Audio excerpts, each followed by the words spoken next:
Yeah, you're right, David. Yeah. Yes. Thank you, sir. Good afternoon, Mr. Reid. Good afternoon. Can we turn to the topic of shareholder priorities, please? Yes.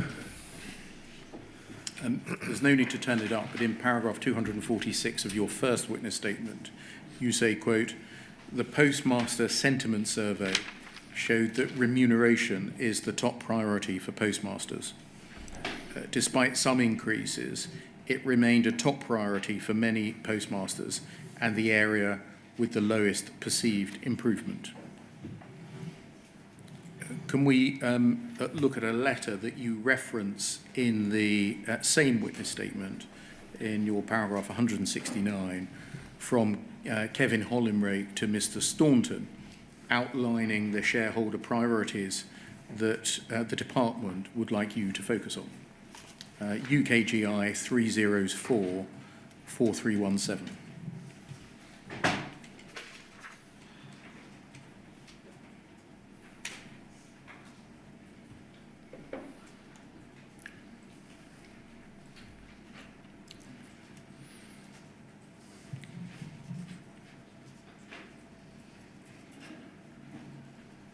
You'll see this is from Mr. Hollinrake to Mr. Staunton.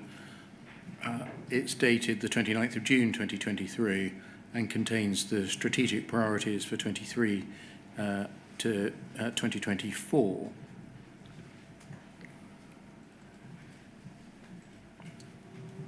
I suspect you're familiar with this letter, are you? Yes, I am. I don't want to spend time sort of scrolling through it, but would you agree that postmaster remuneration, i.e. ensuring that today's postmasters are able to make a living, and the viability of the network as a consequence, are not included in the list of priorities set out by the government? Yes.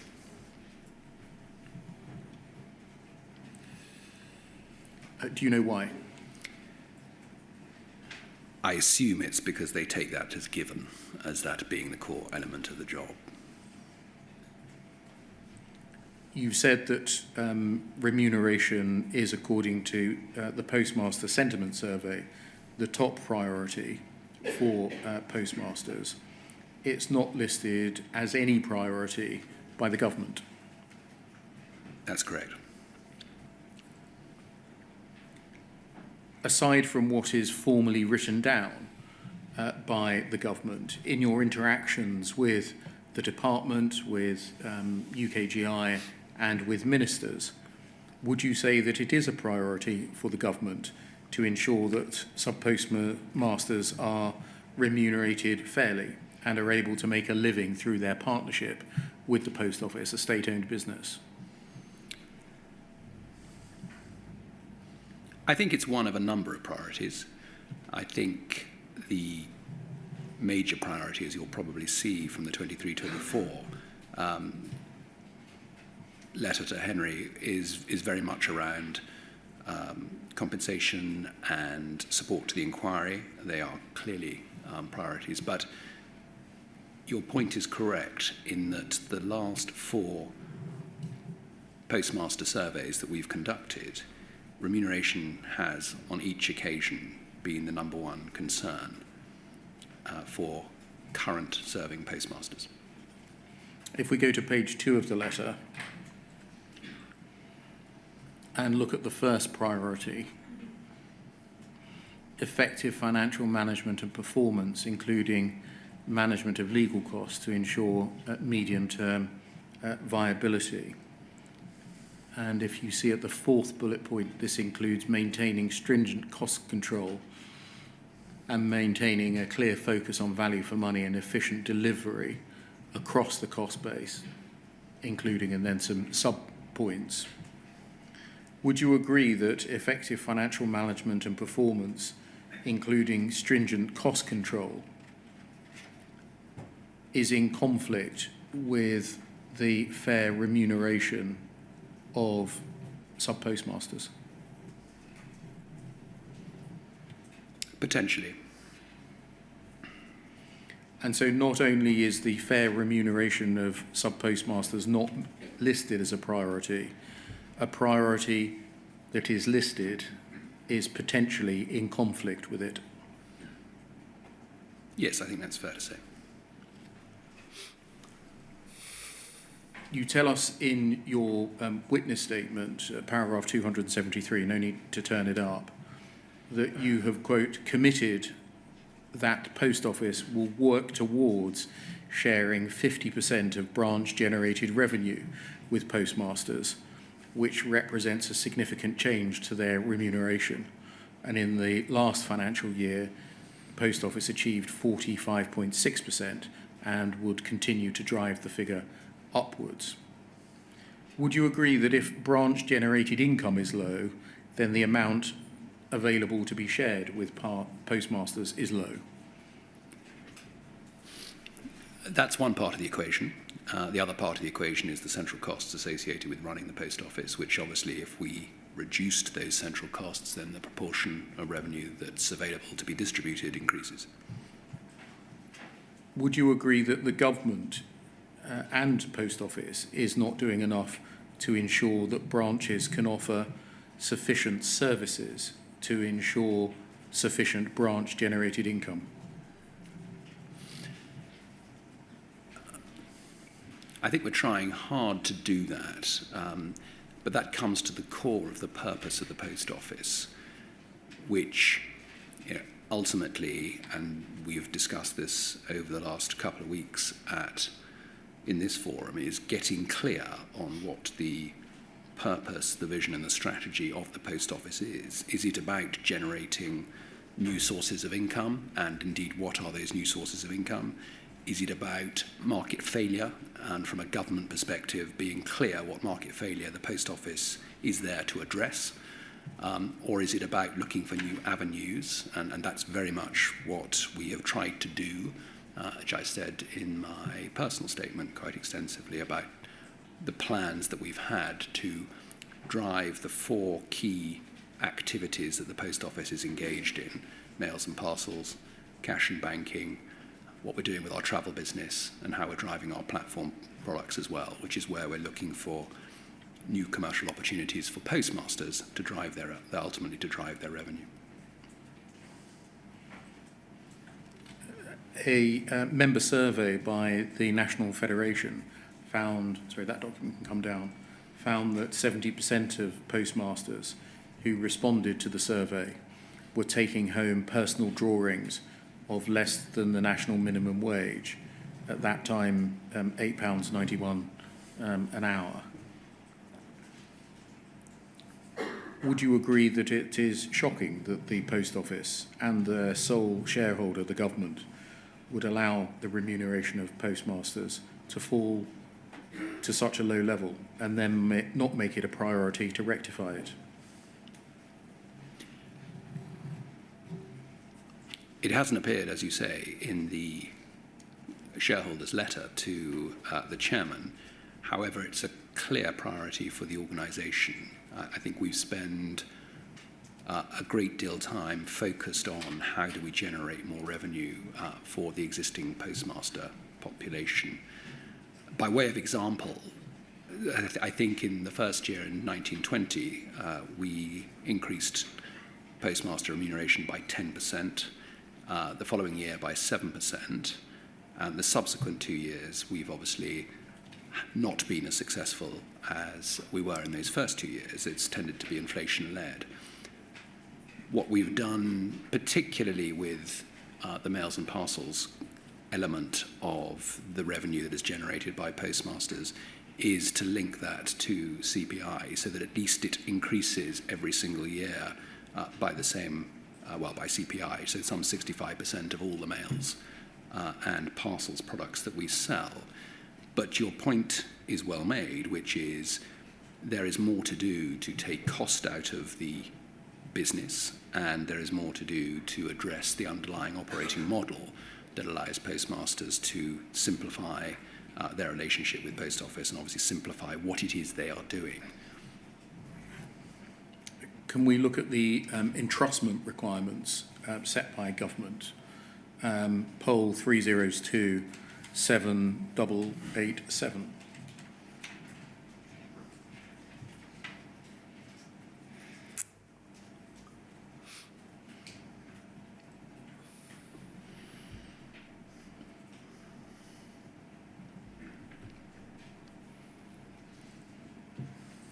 You'll see that these are contained in a letter addressed to your predecessor, dated the 16th of April 2018. Have they been updated since then? Not as far as I'm aware. Can you tell us what the entrustment requirements are, please? I mean, not a list of what they are, but generically what you understand the entrustment requirements to be. The services of general economic interest in terms of what it is that we are expected to provide by way of running the post office. If we scroll down, please, and keep going. Sorry, the last sentence on the top of the previous page. The network, last sentence, must meet the following minimum access requirements. That's correct, the SGEIs, yes. And the first, nationally, 99% of the UK population to be within 3 miles and 90% of the population to be within 1 mile of their nearest post office outlet. Secondly, 99% of the total population in deprived urban areas across the UK to be within 1 mile of their nearest post office outlet. 95% of the total urban population across the UK to be within 1 mile of their nearest post office outlet. And fourthly, 95% of the total rural population across the UK to be within 3 miles of their nearest post office outlet. And then in addition, the following criterion will apply at the level of each and every individual postcode district. 95% of the population of the postcode district to be within 6 miles of their nearest post office outlet. And then post office is required to provide this network of post office branches to make available the services of general economic interest as detailed in Appendix A. Do you agree that these requirements are those that currently exist in relation to the post office? Yes, they do. Do you agree that they impose upon the post office an obligation to public service? Yes, they do. But do you agree that they impose an obligation on post office to public service that impacts upon the profitability of post office as a business? Undoubtedly. Would you agree that the public service requirements, as I'm going to call them, tend to fall more heavily on smaller branches with a lower footfall in areas of lower population density? Largely, yes, that's fair. Or lower income areas, which mean that branches in such areas are less profitable than branches typically are in wealthy urban districts? I think that's fair. Could you also confirm the branches that bear the greater weight of these public service obligations tend not to be those run by what I think are called strategic partners, i.e. Co-op, WH Smiths and similar? That's correct.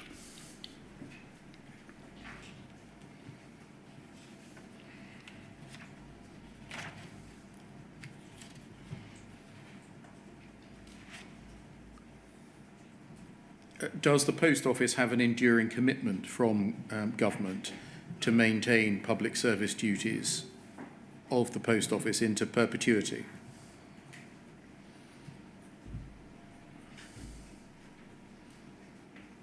I don't think we've had a long-term commitment to that.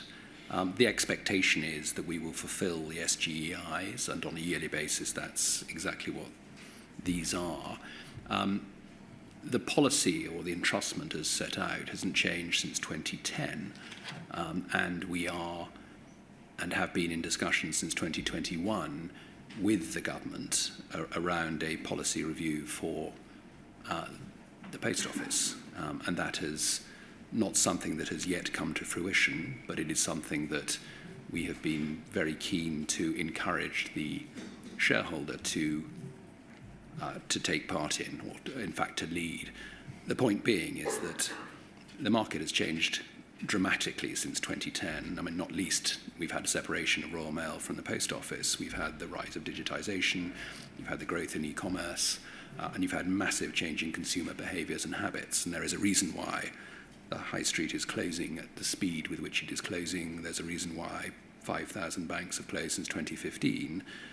The face-to-face delivery of services has changed, which therefore makes the question around and the question that needs to be answered very, very clear as to the long-term purpose and vision of the Post Office, and by that I mean long-term. We describe here in the letter that you've just shown us the strategic priorities for the Post Office. My personal view is strategic priorities aren't for a year. Strategic priorities imply 5 to 10 years at least in terms of vision. So they're tactical priorities as opposed to strategic priorities.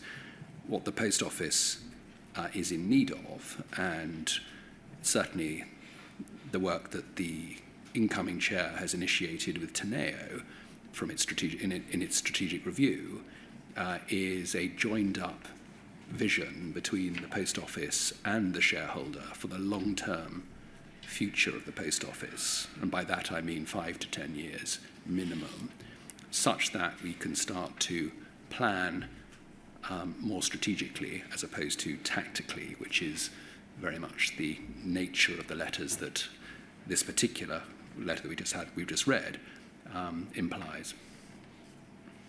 Can you assist us in practice? How do branches in low population density or deprived areas, as compared to branches in higher population density or wealthier areas, receive, if they do, appropriately weighted compensation for delivery of the public service requirements? Yes, I can. So we receive a subsidy from the government for the provision of services in areas where, to your point, it may not be economically possible to run a branch. We have some 1,300 SPSO branches, which are sort of traditional legacy branches, which tend to operate, as you quite rightly point out, in rural or isolated or inner urban areas that may not have the level of economic activity that, or footfall indeed, that you would expect. That subsidy to the tune of £50 million has been static since 2018 in terms of its funding. I think it was 210 million a year back in 2012, 2013 at the time of separation. It is, as I say, and has been static for the last 6 years at 50 million. But to my earlier observation, the changing shape of the landscape and the changing shape of footfall on the high street has meant that, in essence, costs have increased while the subsidy has remained static, but in real terms lost value. So there is a mismatch between those two. Is the subsidy distributed to post offices by reference to the extent to which the public service requirements are disproportionately borne by them? I.e. Yes, I understand. Yeah, I mean, it tends to be footfall stroke transaction driven in terms of how we support the with fixed payments to specific branches. I think it's right that in the summer of this year, Grant Thornton delivered an important report for the Post Office. One of many, yes. Yes. Can you, let's look at the report to make sure we're talking about the same one. Correct. Poll 00446476.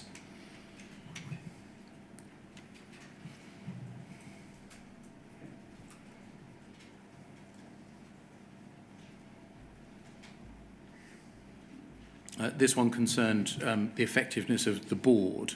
Yes. It stated the 19th of June 2024. And can you explain, please, firstly, the circumstances in which Grant Thornton came to be commissioned to undertake this review and write this report?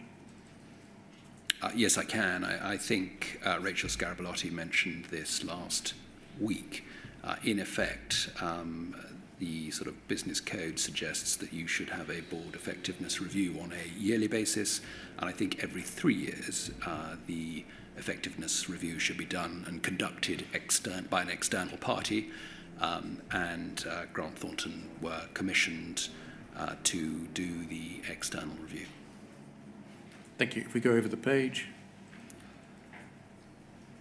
you'll see the partner at Grant Thornton delivering the report.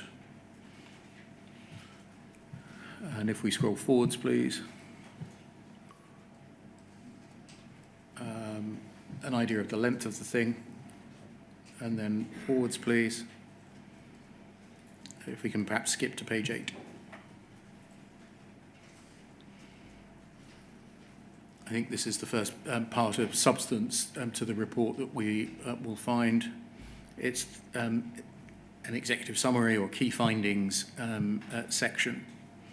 And under overview, the first key finding was a lack of clarity on the purpose of the board,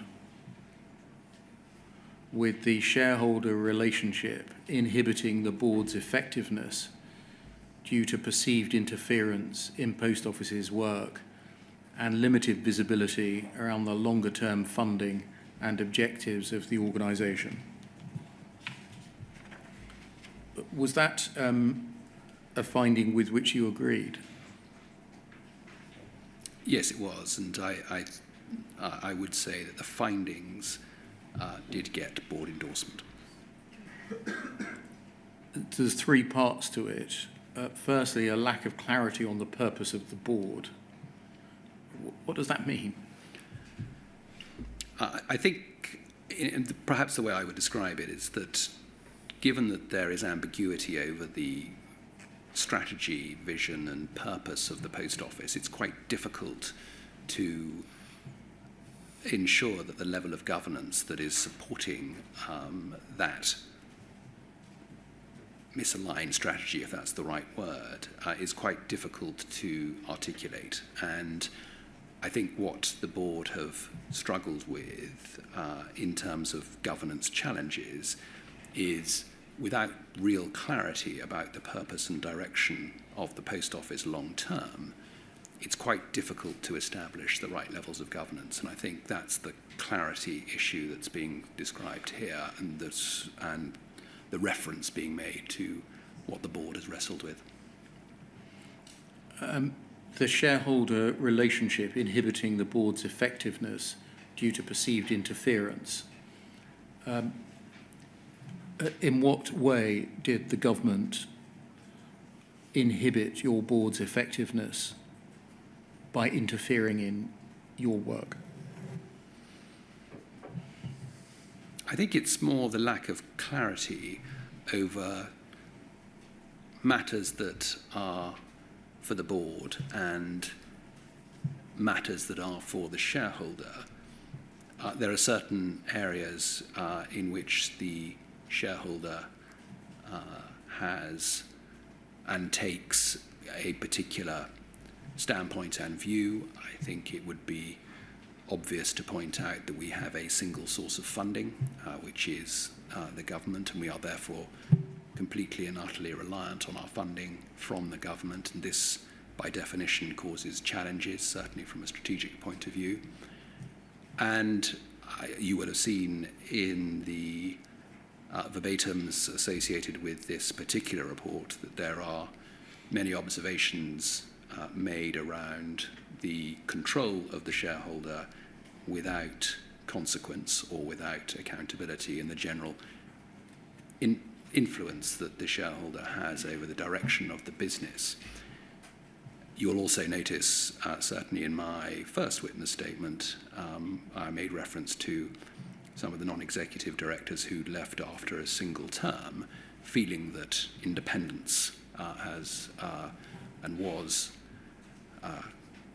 eroded, if that's the right word, by the obligations and by the constraints that are part of being a publicly owned organisation. The third element is limited limited visibility around the longer-term funding and objectives of the organisation. Was this essentially recording that the Post Office needed to know whether it had the backing of its owner long-term? Yes. Why did it take the expense of an outside organisation to report to be able to state the fairly obvious truth that the Post Office needs to know whether it has the backing of its owner long-term? I think, as Alistair Cameron said a couple of weeks ago, this has been a constant struggle for members of the board. This isn't something that's sort of emerged relatively in the near term. When it comes to funding in particular, that is a challenge for the business. I think we are subject to spending reviews, government spending reviews, which could be 1, 2, or even 3 years in duration. There are many issues associated with determining how funding is derived. I will use a similar analogy or a similar example to the one that Al used, which was the 21-22 funding round, where the Post Office identified a need for £415 million, which was a combination of subsidy and investment, and we were offered 202 million, and eventually, after 5 months of toing and froing, the government gave us 335 million, which was still obviously 80 million less than had been asked for. That has happened at each of the funding rounds that the business have had, and that obviously makes the idea of long-term planning very difficult.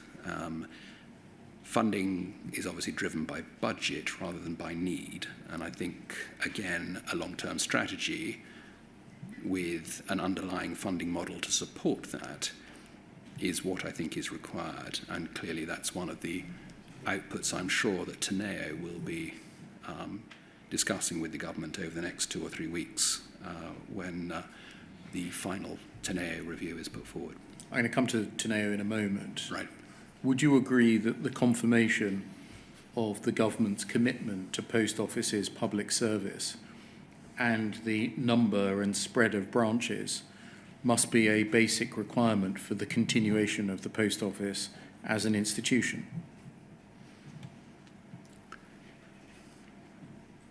My sense is that the policy review that is required by the government 15 years since its last policy review should look at all elements of the public sector service that is provided by the Post Office and be very clear on what it is that it is expecting the Post Office to deliver. Clearly, at present, we have a fairly uncodified social contract. Yes, you described the service of general economic interest and the entrustment elements of it, but I think it's broader than that and it's wider than that. When you look at the role that postmasters play in communities up and down the country, when you look at the level of trust at a local level between consumers and customers, communities and their postmasters, it is quite extraordinary.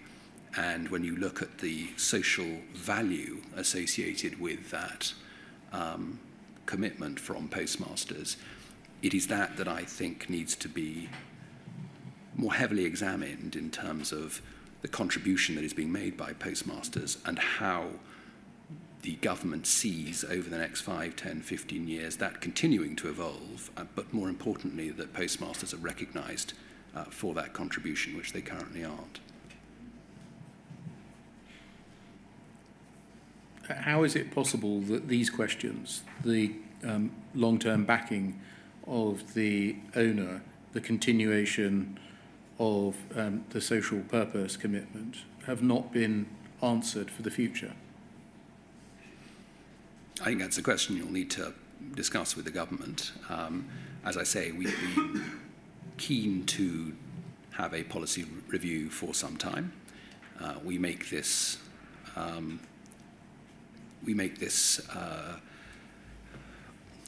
sort of desire very clear to government that this is what we are expecting and what we need, because there is, as I said, a determination to have a unified purpose, a unified vision, and a long-term strategy for the Post Office, from which everything else should flow. Do you agree that in the meantime, the continuation of the Post Office, coupled with the support of government, goes hand in hand with the projected life of Post Office branches, and consequently the individual investment, mortgages and family financial decision making that has to be undertaken by postmasters on a daily basis? Yes, I do.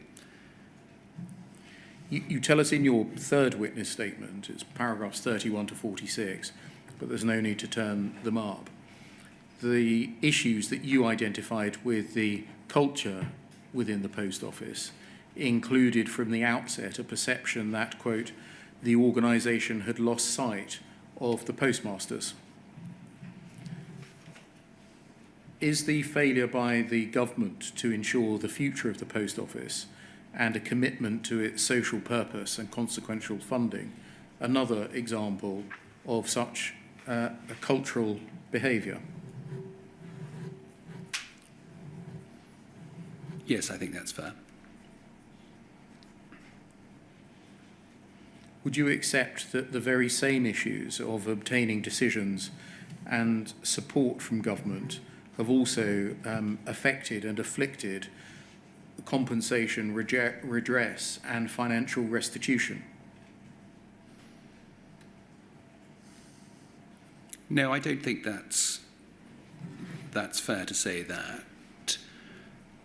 My sense is, and I think from a DBT perspective, not unsurprisingly, a great deal of focus has been on redress, certainly in the 5 years that I've been in the organisation, and perhaps less time has been spent on developing the Post Office of today for tomorrow. And I think that the government would, and officials in DBT would recognise that that is the case.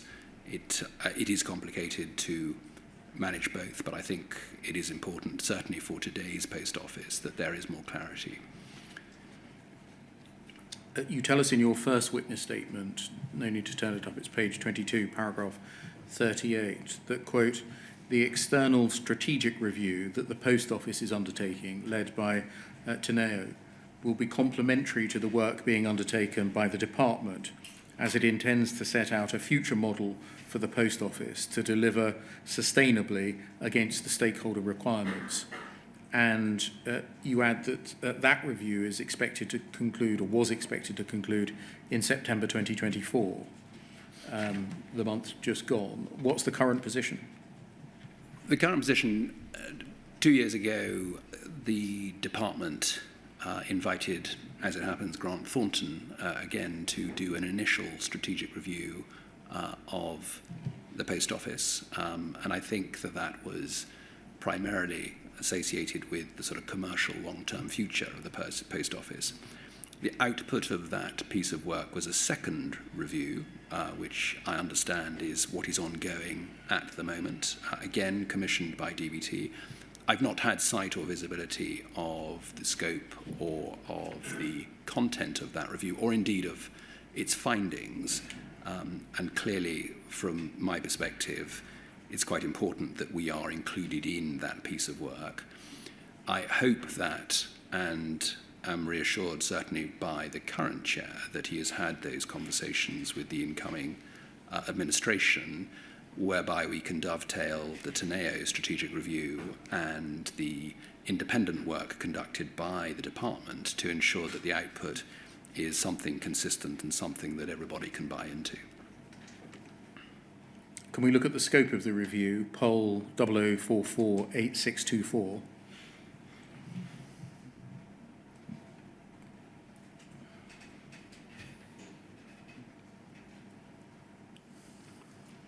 And can we look at page 109, please?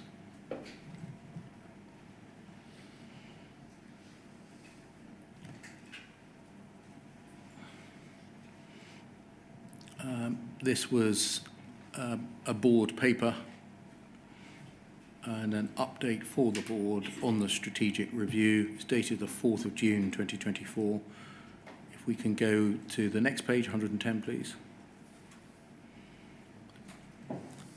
we see the scope of the review, but by way of background first, Post Office has invited Teneo to carry out a comprehensive strategic review of the business and to develop a clear plan for the future.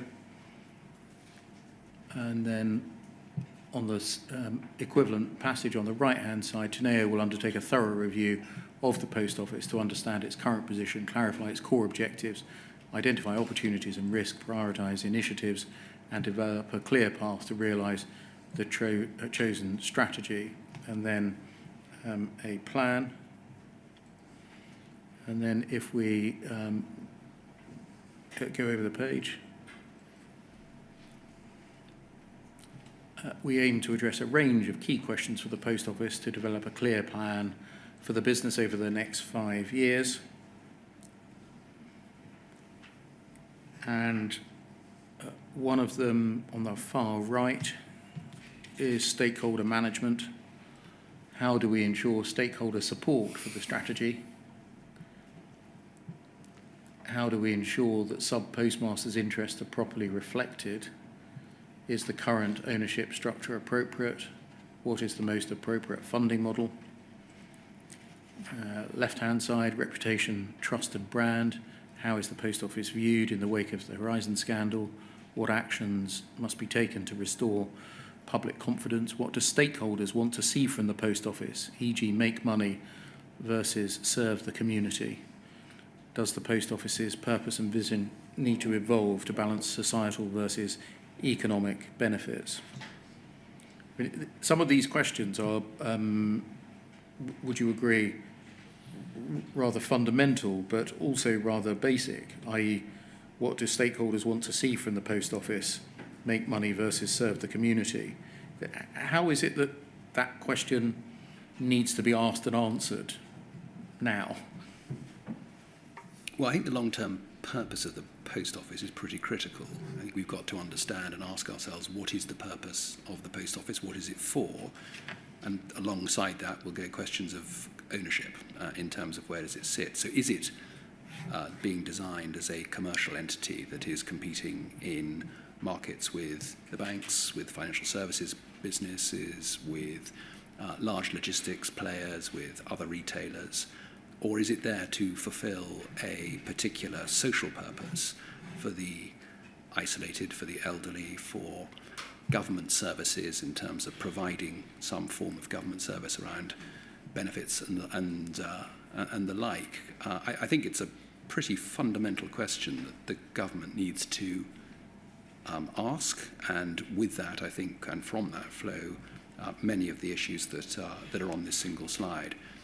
My recollection was that this was Teneo's first engagement with the board, and this was their sort of first initial start of a 10. Things have evolved since then from a scope perspective in terms of how they go about doing that piece of work. And why has it taken 5 years since the judgments of the High Court for the Post Office to consider these most basic of propositions, given the scrutiny given over to the Post Office in those judgments? I don't think that's necessarily how I would characterise it. We conducted, when I first started at the Post Office, which I say in my evidence, a not dissimilar review to this particular one with McKinsey, which looked at the purpose and looked at the strategy and looked at the vision of the Post Office.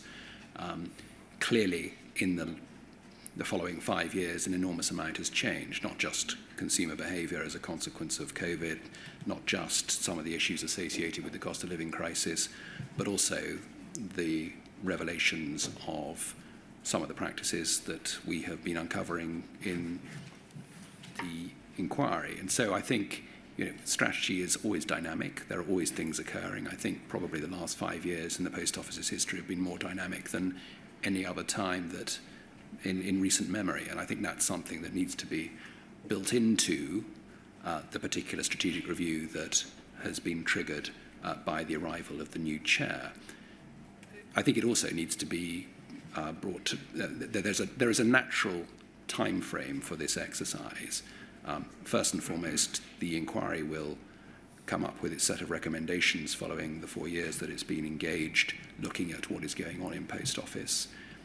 There is a new administration in terms of the Labour government, and therefore there'll be a shift and change in its perspective on what the future of the Post Office may look like.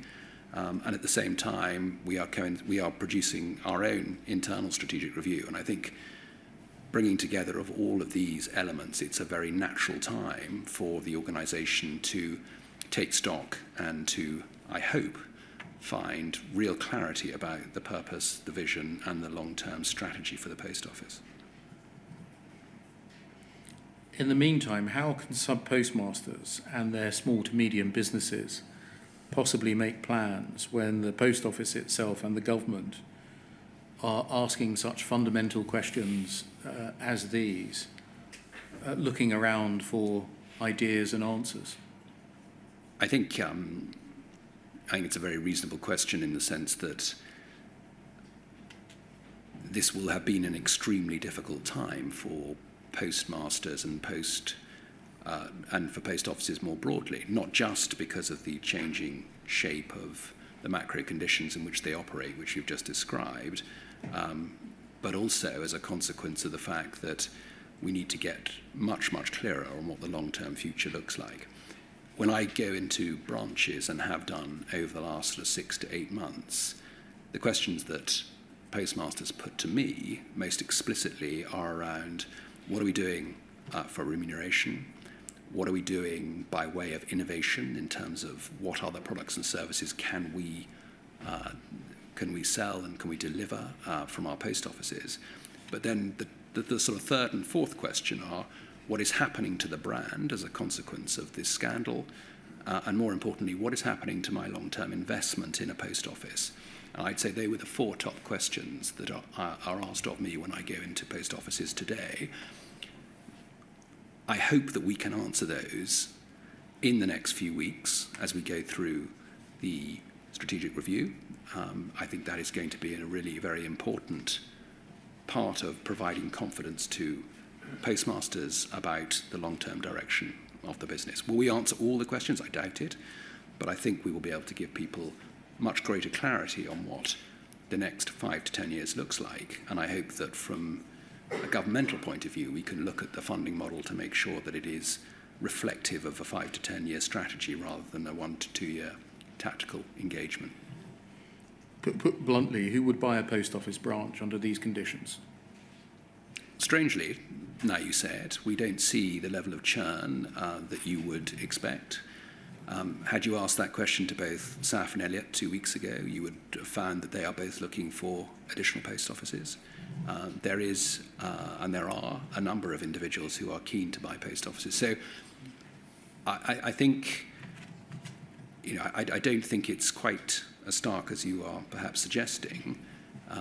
As I say, there are entrepreneurial postmasters who are still keen to run a post office. And I think people should take confidence in that. Only 35% of them reported that they had confidence in their senior leadership in the 2024 Post Office Colleague Engagement Survey. And you tell us that that has fallen 5% since the 2023 survey and 4% since the 2022 survey. That's in paragraph 252 of your first witness statement. Are postmasters included in the colleague engagement survey? We do a dedicated survey for postmasters, which is a postmaster survey, and we do an internal survey for those people who are obviously... So the survey that I'm talking about, the colleague engagement survey, that's for post office employees? That's for the employees, correct. Given the initiatives that you've told us about throughout your 4 witness statements, why is it that the confidence in senior leadership within the post office is falling? I think there are a number of reasons for that. I don't think it'll come as a great surprise that the survey itself was conducted, I think, in February and March at the time of Henry's departure from the business and the enormous focus that was provided by that in terms of the perceived dysfunctional nature, I guess, of the board and to a degree of the group executive. And I think that has had a profound impact on colleagues and senior team members. It obviously occurred after the four-part dramatisation, literally a few weeks after that, and of course the subsequent and quite rightly media outrage and consumer outrage at what had happened historically within the Post Office. And I think these are important elements to factor into the sentiment of colleagues whose pride clearly has been, not unsurprisingly, hugely damaged, and whose confidence, having seen a level of dysfunction as perceived in the media, rather than it being conveyed to colleagues through normal internal channels, was obviously being seen in the media. And I think that put a big dent in the confidence that colleagues had in senior leadership. Would you agree that the falling confidence in the senior leadership team could in part be due to the high turnover of senior leadership, perhaps giving the impression of a rudderless ship?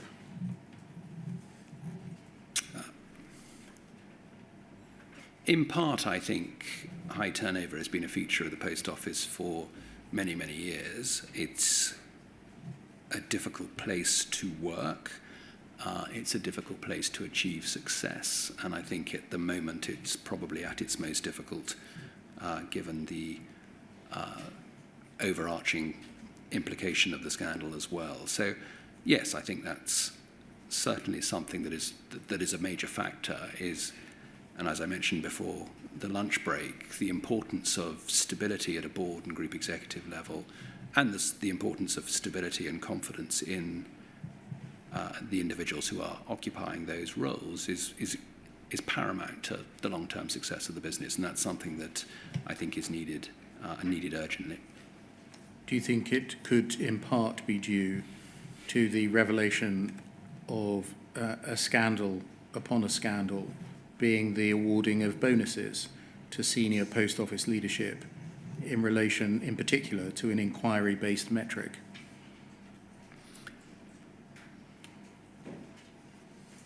I think the challenges in the business certainly stem back to that particular period. There's no question that the transformation incentive scheme and the bonus metric associated with it, and the perception that the organisation was blind or deaf to what was occurring within the scandal certainly will have dented people's confidence, for sure. Would you agree that the dent or diminution in senior leadership's confidence could in part be due to the allegations of bullying and sexism made against individuals in senior leadership positions, including, in fact, yourself and Mr. Staunton?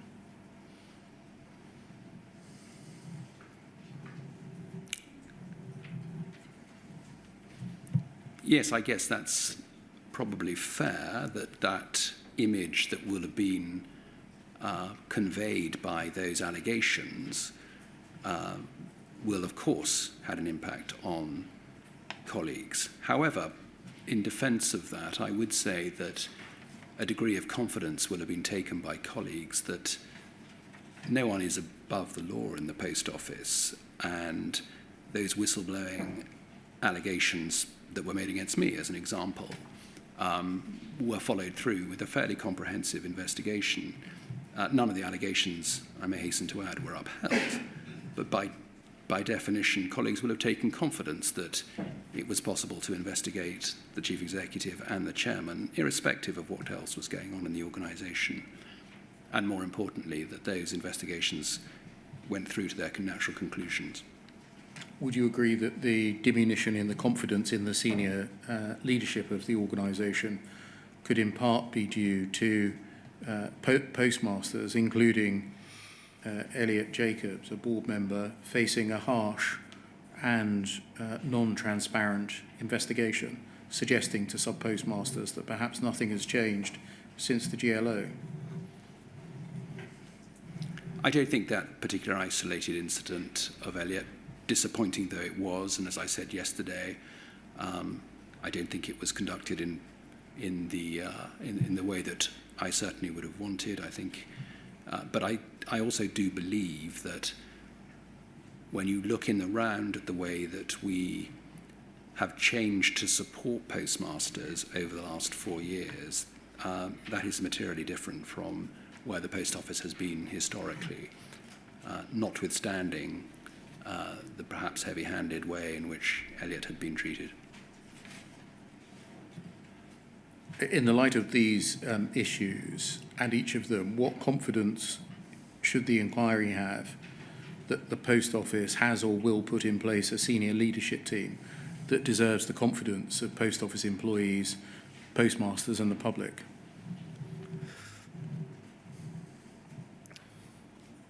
I think the energy and enthusiasm and drive of the new chair should give the inquiry great confidence that Nigel will ensure that A, the strategic review is conducted in the right way, B, that the board and its colleagues will be aligned behind that strategic review, and that subsequently we will have a strategic executive group and senior leadership team that will support what we're trying to do. So I feel confident that that will happen. I think we have a number of capable and very capable executives who have joined the business reasonably recently. And I think the board as well is, and I mentioned it before, sort of 6 months ago, the need for sort of stabilization. I think Nigel has brought that to the organization and to the board. So, yes, I do have confidence that the wheels are in motion to ensure that the business can come through this very, very difficult period and emerge stronger. In your first witness statement at paragraph 214, perhaps you better have it up on the screen, WITN 0076 0100.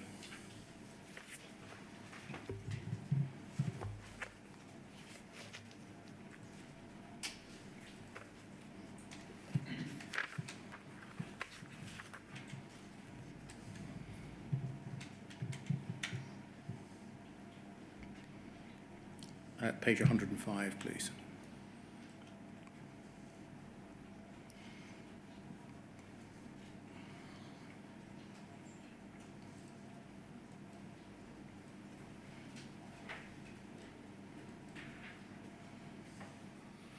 So, paragraph 214, you tell us that in April 2021, Post Office launched a behavioural framework called Ways of Working, WOW, to replace the Post Office's previous values and strategic pillars of care, challenge and commit. Ways of Working was intended to describe how an individual should act in Post Office, to define behaviours that were expected of all Post Office personnel when interacting internally and externally with both Post Office colleagues and with postmasters. And you tell us in paragraph 220, which is on page 107, the colleague engagement survey asked colleagues whether they see the ways of working demonstrated across the business. In 2021, this was 41%, 2022, 50%, in 23, 58%, and in 24, 53%. Colleagues were also asked to indicate their agreement to the following statement: where I work, people are held accountable for their performance and behaviours. In 2022, 38% agreed, 23, 59%, and in 24, 63%. Are postmasters included in this survey? No, not in this survey.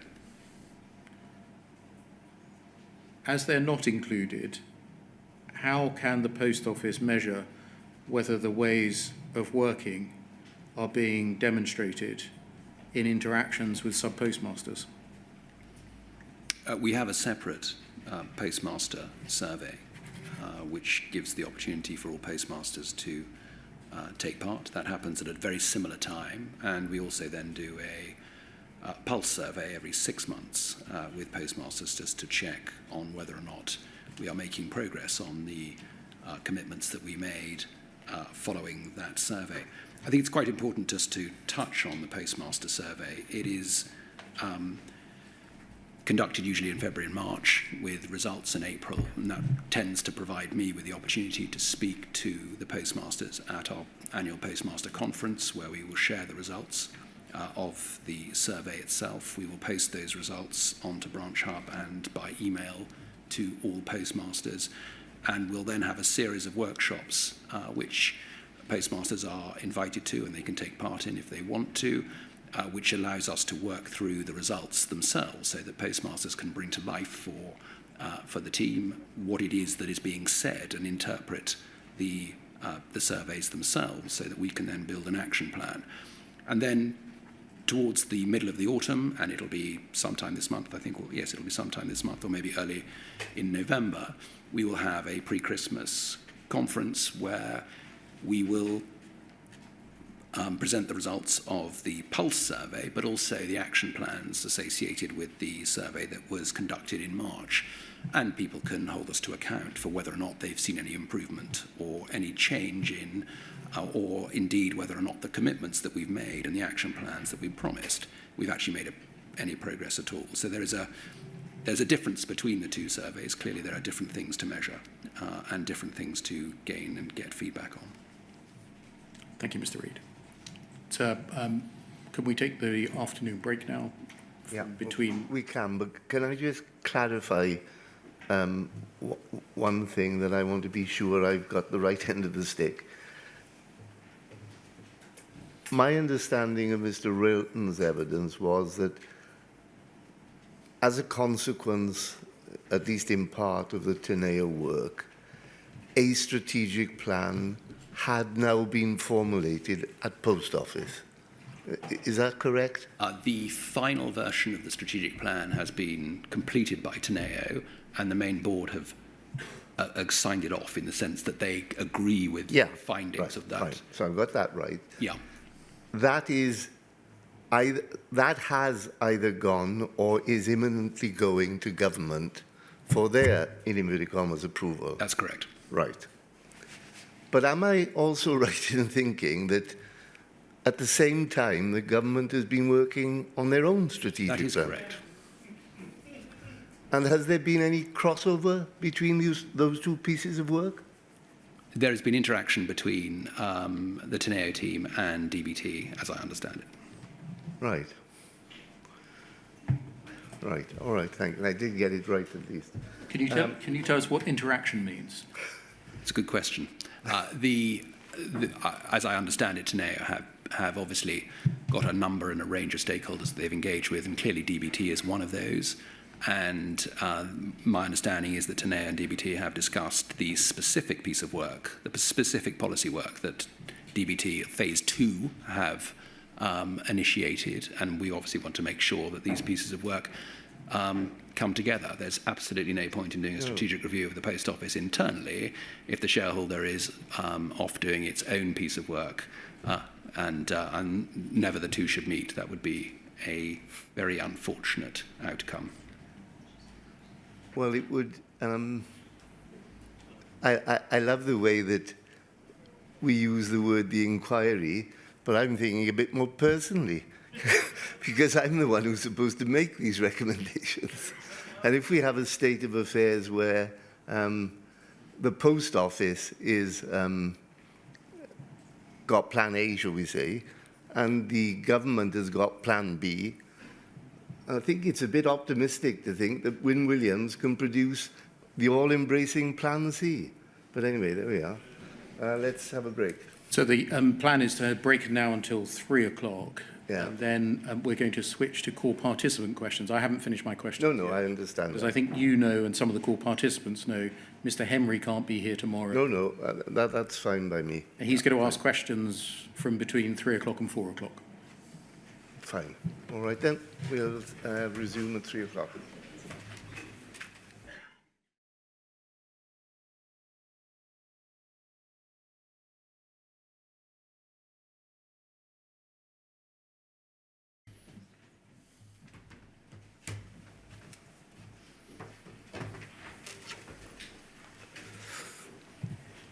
Mr. Henry.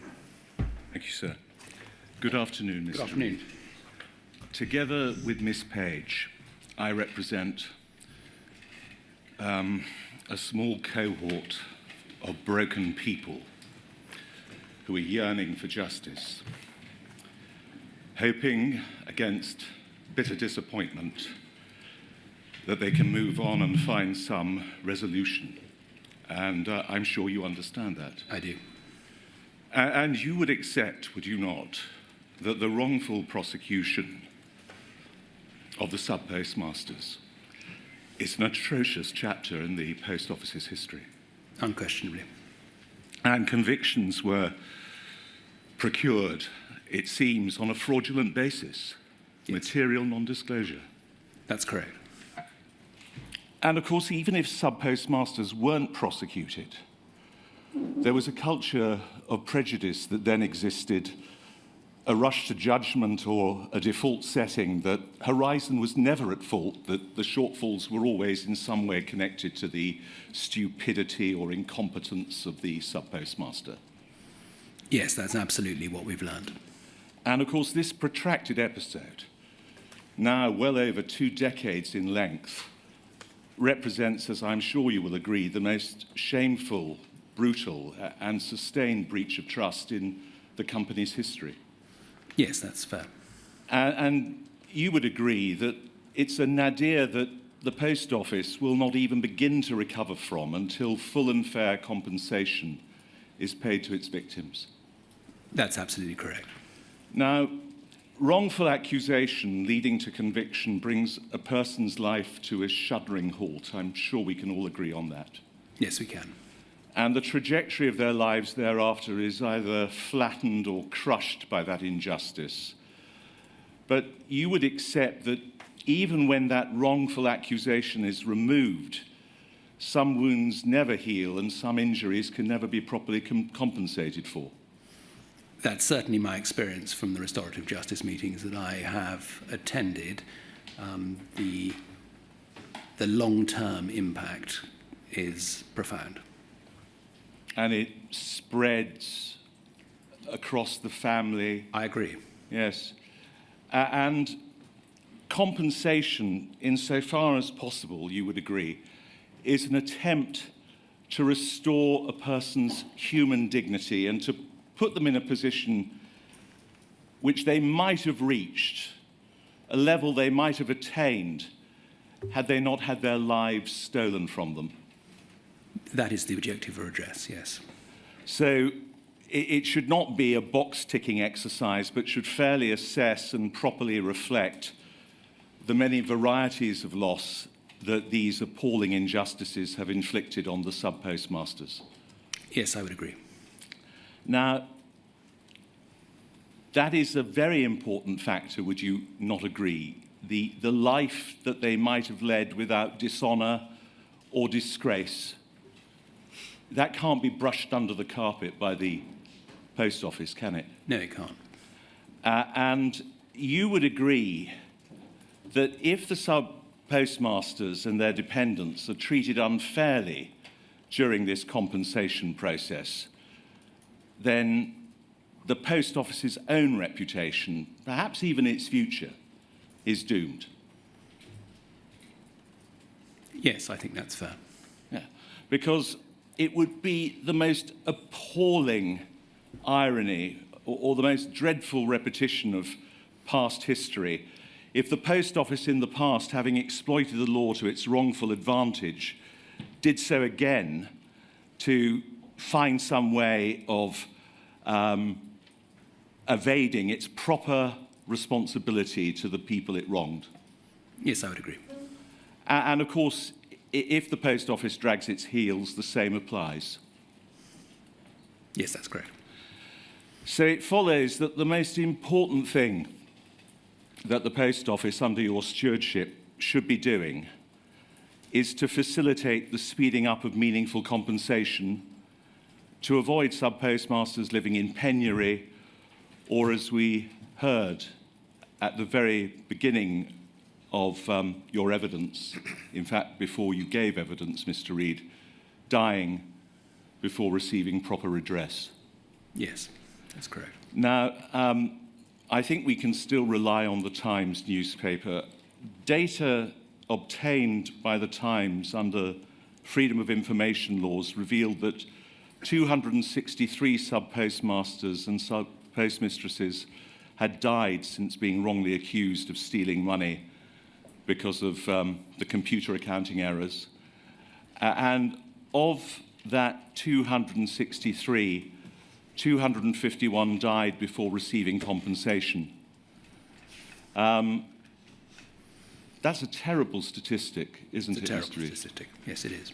251 never receiving an apology or recompense. And I'm sure you would struggle to find words to convey the injustice of that. No, it's a terrible situation. Each death during this process, before compensation has been made, is an obviously serious matter. You would accept that? Yes? And it could show that the process isn't fit for purpose or it isn't working properly if the claims take so long that, unfortunately, people die before they receive compensation. I think that's a fair conclusion. Now, I want to now concentrate on something slightly more specific than the vagaries of fate, because obviously people can die for a variety of reasons at any time. But do you know how many of those dead sub-postmasters' claims were delayed or denied on technical legal grounds? No, I don't know that. Has the Post Office made any study of why the process is so slow and whether its lawyers are to some extent responsible for the delays? I don't think I would call it a study, but we are acutely conscious, as you'll have seen over the last 2 days, and particularly the compensation meetings that I've had with the government and with the minister. We spend a lot of time trying to work out how do we improve and speed up the process. That is a constant point of conversation with myself and the minister and others. But returning to the issue I was raising, it would be a terrible thing if claims were being derailed by clever legal points, which right-thinking people might even regard as chicanery. Yes, it would be. Would it ever be right, in your view, to reject a claim on a technicality? To reject an entire claim on a technicality, that would seem the wrong thing to do. My understanding is that we have learnt lessons in that particular respect, and we now, where there are disputes or where there are issues associated with technical reasons, we have got ourselves to a position where we pay interim payments and we try and work out how we resolve those particular disputes. That's my understanding of how we've evolved. To reject an entire claim on a technicality would be, in your view, would it be fair to say unconscionable? It would certainly seem a strange approach, and I don't believe that we are doing that now. It may well have been the case, and we've learnt, and we've listened, and we've moved on, but I didn't believe that was the case now. As I said before, I think we've got ourselves to a position where we have, and if we are in a dispute, whether that's in the HSS scheme or the AC scheme, we do pay interim payments up to that particular level, and then we have a debate about and a discussion about how we can come to a conclusion. That is my understanding. I see. Now, I wonder, and there are so many cases, but I'm going to take you to the case of Mr. Sivabramanian Jayakanthan, and you may not have heard of him, but he was a sub-postmaster in Putney. He was audited, interviewed and suspended on the 4th of March 2005. His post office was peremptorily shut down that very same day before a full investigation had taken place, the 4th of March 2005. And later that night, he hanged himself. And his wife, Gowrie, found his lifeless body in the loft. And his fate earlier that day was probably the same as described by Mr. Justice Fraser in the Common Issues judgment at paragraph 886. And I quote, "Suspended sub-postmasters are not only entirely excluded from the post office part of their premises, they appear to be excluded in some cases from the entire premises and also are completely denied access to any information or records." Now, no wrongdoing was ever established against that man, and although this shortfall was on the automatic telling machine or cash point, it was reported through Horizon. In November 2023, 3 years after she made her application to the Horizon Shortfall Scheme, Gowrie Jayakanthan's application was rejected. I'm just going to tell you what the two stated reasons for that rejection was, Mr. Reid. The first was that the company that her husband had used so many years before to contract with the post office had been dissolved. And the second reason was that the loss was not a Horizon shortfall because it had arisen through use of the ATM, even though the data in question was and had been processed via Horizon. That can't be right, can it, Mr. Reid, to do that to that woman? That doesn't sound right, Mr. Henry. I would agree with you. I'm not familiar with this case, as you rightly point out. I don't specifically get into individual cases. However, as you quite rightly say, the principle seems peculiar, given that Horizon was clearly involved in the ATM processing. And the people representing you, and I don't mean that personally, I'm talking about the institution, but they would have known that at the time of the tragedy, she was the mother of 2 young children, infants under the age of 5, whom she had to raise thereafter on her own, having suffered years of financial hardship and insecurity because she lost her livelihood as well as her husband. So you outright reject. It could never be acceptable for the post office's lawyers to take a technical point like that, blocking her path to closure and compensation. I think in the context of where we have gone over the last 3 or 4 years, it does seem, in the way that you describe, to be a desperate situation. I agree.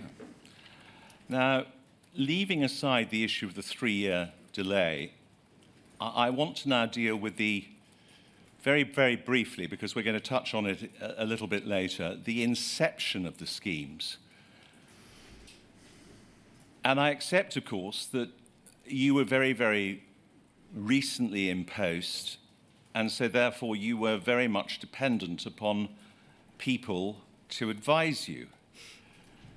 But there isn't any question, is there, of extremely tight, restrictive eligibility criteria being used to deter claims? Narrow, legalistic criteria to reject claims and claimants. You would reject that? As an accusation against the organisation? The HSS scheme, for example, take that as the focus. Whether there were narrow legalistic criteria to reject claims and claimants I mean, you would be shocked if that were the case, would you not? Well, my understanding is that the bar for entry into the HSS scheme was as low as it could be. It was certainly lower than any legal metric, so we were trying to encourage people to come forward. So, yes, I would suggest that wasn't how it was set up or designed to be. Now, the implications of the scheme and the errors that we have made subsequently, and I'm sure we'll discuss them a little later, but certainly the principle of establishing the scheme was to ensure that we gave fair redress. Right. Now, there's another dimension that I want to address, and that's whether the compensation sums being offered are adequate. That, of course, would depend on many variables which you would not be necessarily familiar with in each individual case. But as a general principle, would you agree that the misconduct of the Post Office causing and prolonging the suffering of the sub-postmasters over many years, that would be a relevant factor? Yes, I would. So if the Post Office deliberately delayed, denied, or obstructed appellate rights, it should pay more, shouldn't it? Yes, that would make sense. And because, of course, it would thereby be wrongly prolonging the suffering of its victims, and so therefore the damages should go up, or the compensation award should go up. Do you agree? Yes, if suffering has been extended unnecessarily, I think that's a fair assumption. Now, given your research and the evidence that has been given to this inquiry, I'm sure you're driven to accept that the Post Office over many years strove to delay the revelation of exculpatory material that would have enabled criminal appeals to have been brought swiftly. I think we've certainly heard that, and we can agree that that has been the case. Yes. I mean, no need to go over old ground, but it is important to note the non-disclosure of the Clark advice from 2013 to 2020 concerning Mr. Gareth Jenkins. I mean, Mrs. Misra could have brought an appeal in 2013 or 2014 had that not been suppressed. You agree? Yes. Yeah. And Mr. Butoy, Mr. Maloney's client, but I had permission to mention Mr. Butoy, a Legacy Horizon case from 2007. He went to prison in 2008 for 39 months. His appeal was rejected in 2018, and the Court of Appeal Criminal Division had the Horizon mantra put before it, and the Horizon mantra, I mean no disrespect, Mr. Reid, but it's no evidence that the Horizon system was shown to be unreliable or open to errors. Whilst, as with any computer system, errors from time to time may crop up, Horizon is largely reliable. The proportion of alleged and detected defects related to the Post Office branch accounting is minuscule in comparison with the overall operation of the system, used in 11,600 post offices and multiple in-branch users daily to provide financial services and counter-operations on a national scale. So his appeal was rejected in 2018, but he was cleared in April 2021 as part of the Hamilton judgment. Now, I think with a degree of understatement that it's fair to say, is it not, Mr. Reid, that the Court of Appeal in 2018 didn't get the full picture, did they? It sounds like that was the case. Yeah. I mean, without pulling any punches, they were misled because the truth about Legacy Horizon, as was held by Mr. Justice Fraser, was very different from that which was put before the Court of Appeal. Yes. Yeah. And so that mantra was a slogan to finesse what very senior management by then in 2018 ought well to have known, that Horizon, leaving aside its commercial application, was wholly unreliable and unfit for forensic purpose. In other words, to bring a case in court to deprive a person of their liberty. You would agree with that? Yes, I would. Right. So, Given this history of obviously meritorious appeals being delayed and the appeal procedure being unnecessarily prolonged, you would accept, and in fact you are very candid about this in your witness statements, that the board, the senior executive team, historically the institution, prioritised its commercial and reputational interests as opposed to doing justice to the sub-postmasters? I said there was very definitely a focus on profitability and commercial sustainability rather than on the well-being and the development of the postmaster contract. Absolutely, I did, yes. Now, again, just dealing with the mindset and accepting the fact that you were only just in post, the Post Office was even being advised in 2019 that the Criminal Cases Review Commission might never make a referral. To use a colloquialism, and these aren't the words used by the learned counsel who was advising the Post Office, but the CCRC might blink. Would you accept that, given what this inquiry has established, the Post Office ought to have been banging on the door of the CCRC, the DPP and the CPS saying, you've got to refer these cases, they're unsafe?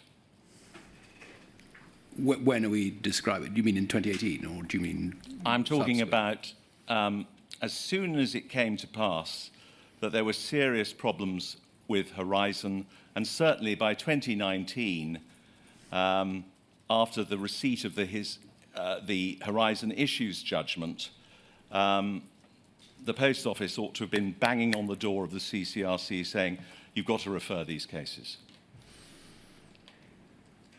Yes, I can see where you're coming from. You agree? Yes, I can see that.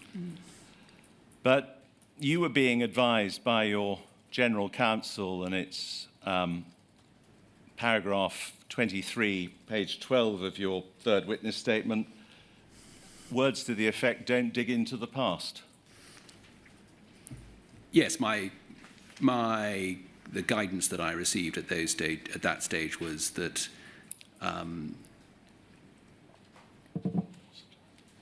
my focus was very much on today's Post Office for tomorrow and moving the business forward. So I think that's fair. And you know Santayana's famous dictum, those who do not learn the errors of the past are condemned to repeat them. Yes, I didn't specifically know that, but I understand where you're getting at. But anyway, you have very candidly and properly accepted that if the Post Office prolonged and delayed criminal appeals, they should pay more. And you may have been advised on this already, and I don't seek to know your advice because that's privilege, but when a wrongdoer causes harm intentionally or recklessly or with gross negligence, then a court can award punitive or exemplary damages. And on any fair consideration, you'd agree that this scandal qualifies as an obvious case in which such punitive or exemplary damages might be eligible. Agreed. Can you help me? Does the Post Office advise claimants of this potential claim in the schemes you administer? I can't help you with that. I don't know the specific details of that. I suggest that the Post Office does not. Okay. The forms are silent on exemplary damages, and specifically in relation to the HSS form, there is no box for an applicant to claim exemplary damages. Now, I'm going to come to that form in a little bit more detail later, but there is an appendix to the form which gives some guidance to potential claimants, and there is no mention of exemplary damages anywhere in the appendix. Now, you're not aware about that? I'm aware of the appendix, and I'm aware of the fact that it's effectively a review and a guidance about how a decision is made and what has been considered, but You weren't aware of the omission about exemplary damages? Sorry, yes, I wasn't aware of the omission, Yes. yeah.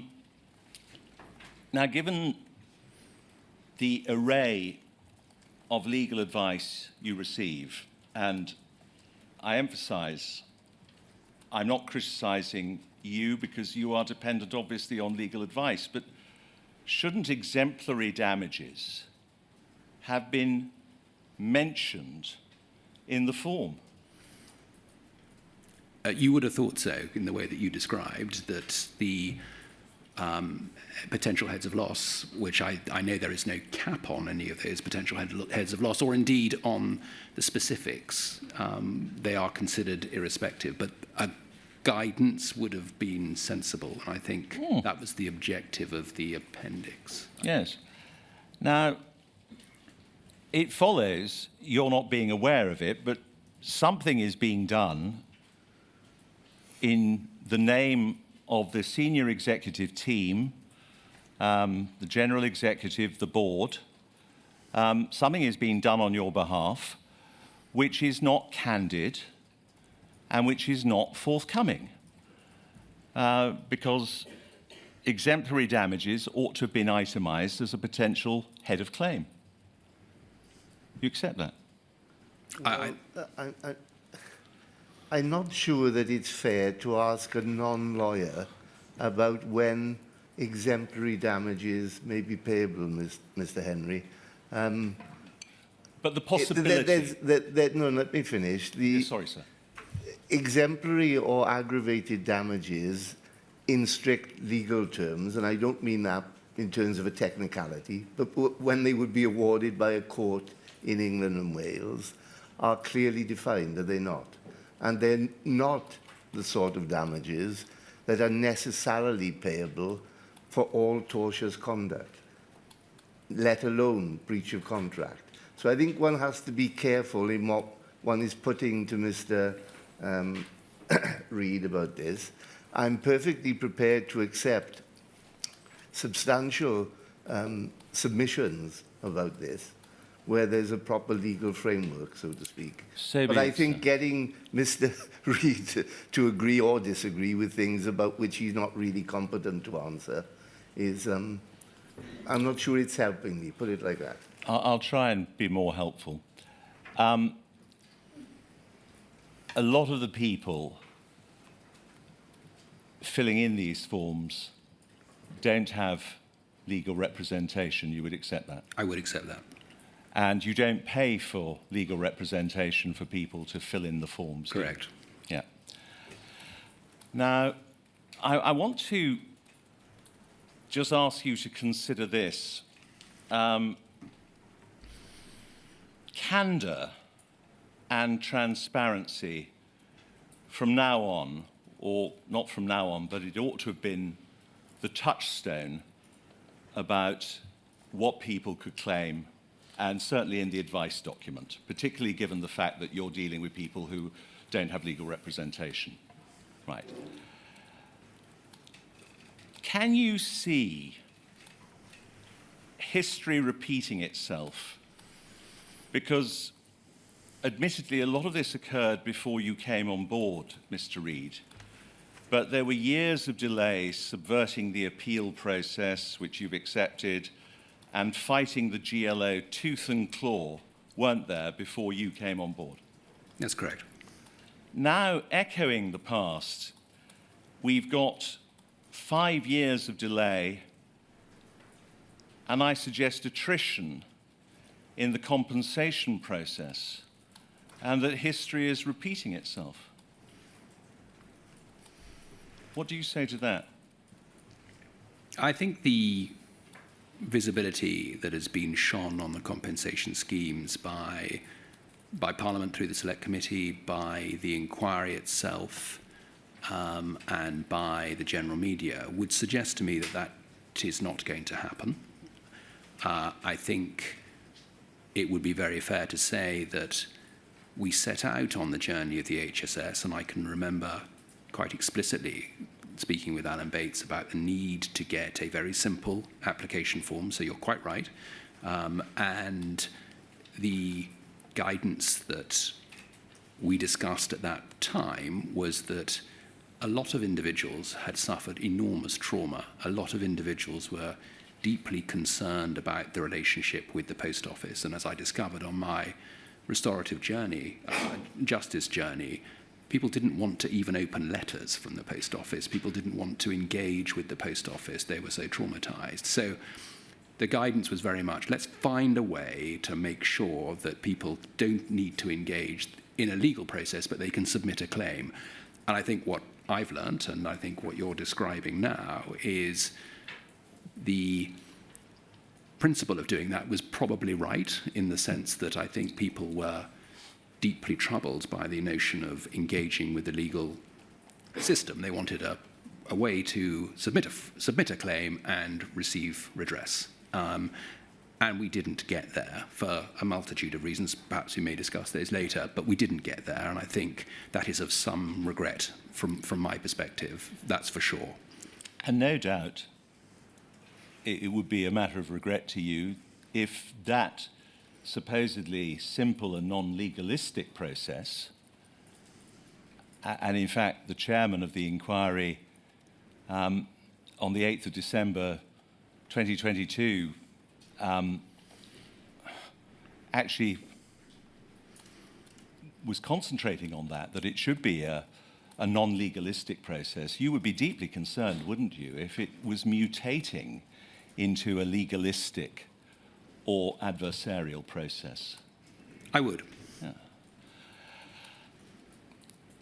You've already touched upon the potential, as it were, conflict or impossibility or unwisdom, to use that word, of the Post Office being involved in these schemes, because, as you've rightly pointed out, the former sub-postmasters want to have no interaction with the Post Office at all, some of them because of the deep trauma they have suffered.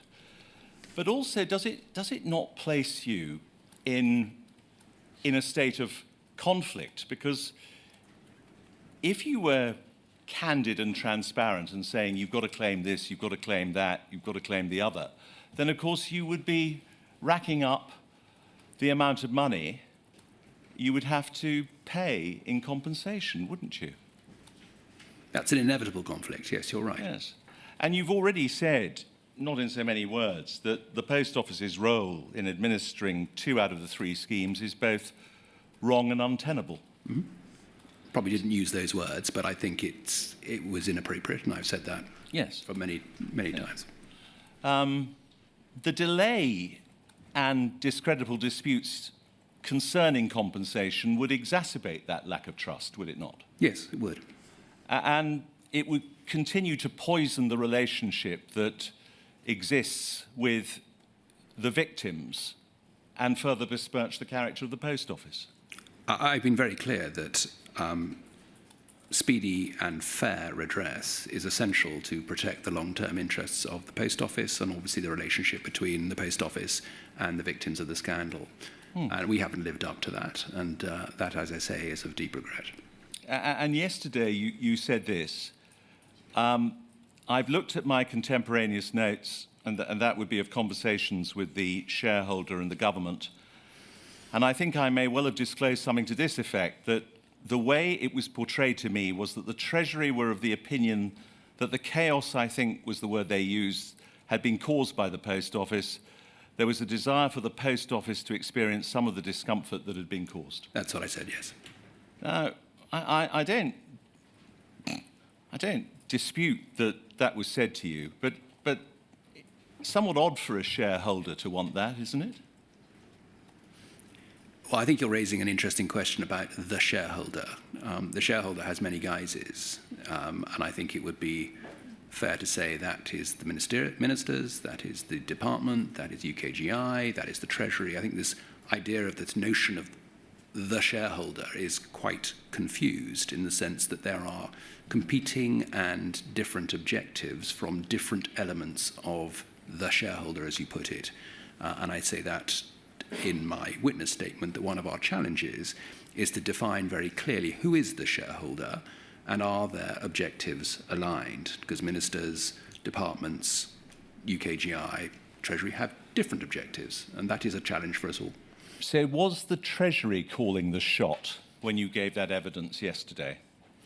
Ultimately, we have a single source of funding, whether that's for the long-term future of the Post Office or whether that indeed is for compensation, and that is from the Treasury.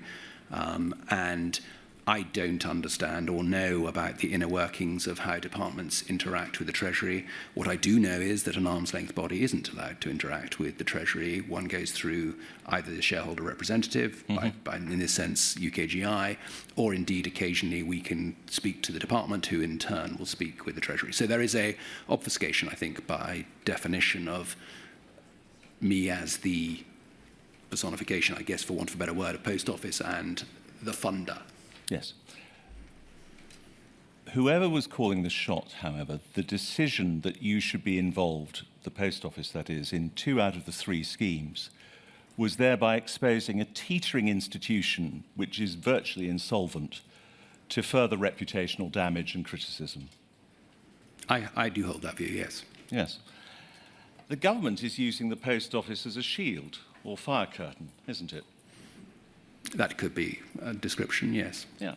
The fact that you're administering 2 out of the 3 schemes gives the government a degree of protection. Being at one remove gives it room for plausible deniability. They can detach themselves from criticisms levelled at the Post Office, can't they? That's true. They might even be instructing you to minimise or suppress compensation claims whilst avoiding public scrutiny. No, I don't think they've asked us to do that, but I think they are one step removed, but at the same time hold the levers of funding. Have they expressed concerns about the bill? No, I think it would be fair to say that there is an inevitability about it. I don't believe the department has expressed a concern. I think they recognise that freeing up the funds from Treasury is never easy, and therefore determining what that business case could look like and how it works, again, is a question for the department and for UKGI. But no, I would say that there is recognition that the bill is significant and they must get on and deal with it. So that there's no quibbling about the bill. This could all be wrapped up quickly if the money were put on the table. Well, my sense is that with the intervention of the previous Secretary of State back in September 23, and again with the mass exoneration and the availability of the £600,000 fixed fee for the overturned convictions and the £75,000 for the HSS, they have put their mouth where their money is, would be my suggestion. I'm going to suggest that the 600,000 is woefully inadequate for some cases, as is the 75,000. So can I just ask you then, what is the cause of the delay? If the government says, or you have been told that there's no quibbling about the bill, there's a realisation that the money has to be paid, what are the reasons for the delay? Well, I think agreement has now been reached, certainly in HSS, for the 75,000 fixed back and the 75,000 fixed forward. We will be writing out to 25,000 additional postmasters to make them available, to make the scheme available. So I think that process, is happening and will happen this month. So I think one should be confident that we will get on and execute as a consequence of that. I think that there is definitely progress now in the overturned convictions. I think principles have been established. I think the process has been firmly agreed. I think the 600,000 is starting to work. So that is happening. And my sense, and you'll be able to speak, I know, to Simon Recaldin when he comes next week on the specifics of some of these issues, that having taken an inordinate length of time, particularly in OC, to establish some of the principles, that is now done. And I think I would like to think that we will see compensation flowing, I use that word advisedly, in a way that it hasn't been to date. Do you mind if I ask a question a moment, Mr. Of course, sir. Take the HSS Yes. and truncating it so we can give Mr. Henry his full-time allowance. There gets to a point, and I'm talking about the high-value cases Yes. in HSS, Yes. all right? There gets to a point in time where an independent panel Yes. has said, we think the value of this is X, right? Correct. And let's assume there's a happy state of affairs and the postmaster is likely to agree that sum, all right? Because you're not very far apart. Okay. Okay. At any point in this process, does government authority have to be obtained for individual settlements? Yes, it does. Right. Thank you. So every Yes, sir. time, would you like me to explain that a bit more? Yes, please. Yes, so every time that the guidelines associated with individual heads of loss are either breached, if that's the right word, then the government needs to sign off. So the principles that have been established in terms of the early neutral, the E&E process, they have been established as some guidelines for heads of loss and some ranges. If those ranges are, and the agreement is from the panel that actually it should be outside of those ranges, then that has to be signed off by the Right. So even though there is an independent panel which has agreed what the sum should be, Correct, sir. it is at least in theory possible that the government could say no.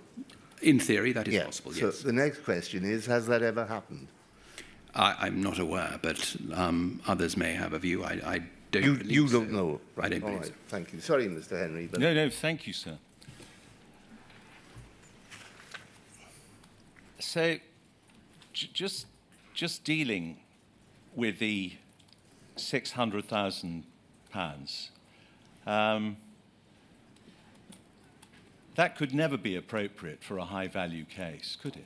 No, I think you're right. We know that both in the 600,000 for the overturned convictions, but also the 75 for the HSS, there will be plenty of individuals for whom this will not be appropriate, but it will be a good medium for many, and I think that that is the point. What do you say to Mrs. Blakey's widower, who stated that he had to accept the £600,000 because he was worn out and that he didn't have the energy to fight on because it had been so drawn out and so painful that he just decided, I just have to accept the £600,000? I think that's desperately sad, and my understanding was that the interim payment would cover that specific cost, and if there was a need to go above and beyond 600, then that would be possible. So I'm sad that he felt unable to continue with that process. That's not what the process was designed to do. We were keen to ensure that people got closure, which by definition means there will be many who will want to go above and beyond 600,000, and we would want them to be in a position where they can come to a point of closure with the Post Office and with the government. So you reject any suggestion that the government has been tight with the purse strings? No, I don't believe it's been tight with the purse strings. I think the process is overly bureaucratic. I would fully acknowledge that. I think the establishment of principles as an example, the establishment of principles in HSS when it was first set up took an inordinate length of time. There are many examples, I think, where bureaucracy got in the way, things have gone wrong. I don't think that is necessarily borne out by people being malicious in any way. I just think that is a poor process rather than it being anything more than that. And I know there will be people in this room who have had dealings with the Post Office, and I'm sure they've been deeply frustrated by it. But it's not because the purse strings are being closed tight. You've talked about bureaucracy, and you've said I don't think it's about anybody being malicious. But what about malicious is a very strong word, but what about old-fashioned attitudes? Has the delay been caused because of the Post Office's historic dyed-in-the-wool prejudice against sub-postmasters? No, I don't believe that. I don't believe that. I think that would be an unfair conclusion to jump to. I think it genuinely is a case of old-fashioned bureaucracy, if that's a different way to put it. You say it's unfair, but you can understand the concern, surely, Of course. typified, I regret to say, by your letter to the Lord Chancellor, which might have caused people enormous concern, that letter to the Lord Chancellor, which was reflective of an old-fashioned view, I suggest, Mr. Reid.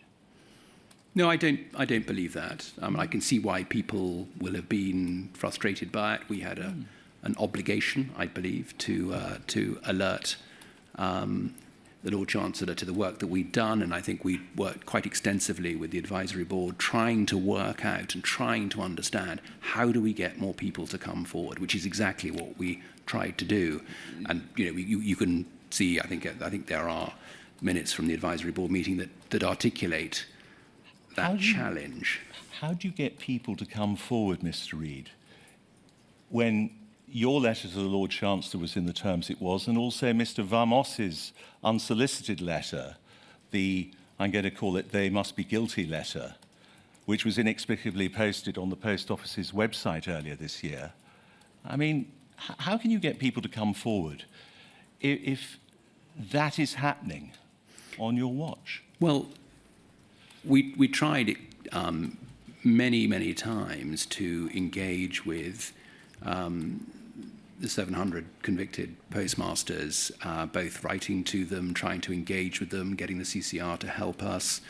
And it was a source of great concern, certainly to me, back in the summer of 23, when we were discussing this with the advisory board, that we just simply couldn't find a way to get people to come forward. And we sought the CCRC's help, we sought others' support. We even inquired of the CCRC if we could bring cases forward to the CCRC without postmasters necessarily being aware of it, as in to try and get those convictions overturned, which is something that we did but was rejected by the CCRC in the Court of Appeal, obviously, because postmasters need to be involved in that process. So it was and remains a clear frustration and a clear recognition, I think, that the Post Office role in this particular process of remediation and of redress, first and foremost is the wrong one, and we shouldn't be involved in that process. Yes. Now, earlier on, you've denied that there is or was a deliberate policy of delay and deterrence based on the design of the forms. But I want to deal with this perplexing question of trying to get people to come forward. Have you heard of complaints about the complexities of the compensation process and the forms itself from sub-postmasters? Yes, we have. And have you heard, apart from what I've just mentioned about Mrs. Blakey's husband, have you heard of sub-postmasters settling for less because they didn't have the energy or the means to pursue their just entitlements? No, I haven't until you've mentioned that example. So you haven't heard about sub-postmasters who sell themselves cheap, deterred by red tape or intimidated by the process? I didn't get that sense, and certainly if I look at the HSS scheme in particular, that wasn't my takeaway from that process. If the application forms have misinformed people as to their rights or deterred them from applying, but let's concentrate on if they have misinformed people as to their rights, that would be appalling, would it not? I agree. Now, again, I have to be careful in the light of the Chair's earlier observations, but let's just concentrate on the historical shortfall scheme very, very quickly. It's supposed to compensate sub-postmasters who were not actually convicted of theft, but were accused of theft. That's correct. They lost their jobs. Many were threatened with prosecution and forced to repay cash shortfalls, which were entirely fictitious. And all of that, the stress, the suffering, the damage to their reputation, that should be compensated for, should it not? That's correct. And you know from the evidence that we have heard about sub-postmasters being called thieves, spat at or shunned in their community, even in one case being attacked, all because of that false accusation. Yes, I'm aware of that. And you know also, of course, about the fact that some of them had to move house because they had become pariahs in their locality. Yes, I've sadly met many. Now, as of June 2023, there had been about 2,500 HSS claims settled. And the average settlement payment was only £32,000. Does that strike you as being rather low? I think there's a very long, I was going to say tail is the wrong word, but there's a long, well, let me put it another way. I think where fatalities or bankruptcies or others, there is obviously a smaller number of those, but there are a lot of very low claims, which I suspect is why the overall average is what you're suggesting. My point, I guess, is that where they are more complex and where they are involving bankruptcy or fatality or anything of that nature, or indeed bigger claims, they're larger. So I'm not sure the average necessarily paints the picture that...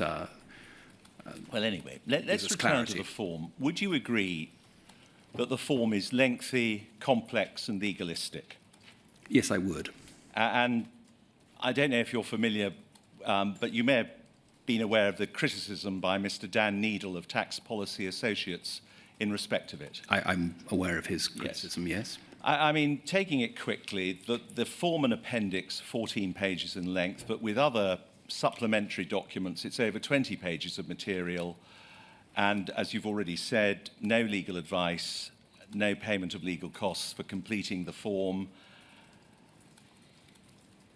You would realize as an institution that you're dealing with a number of unrepresented applicants, correct? Correct. Right.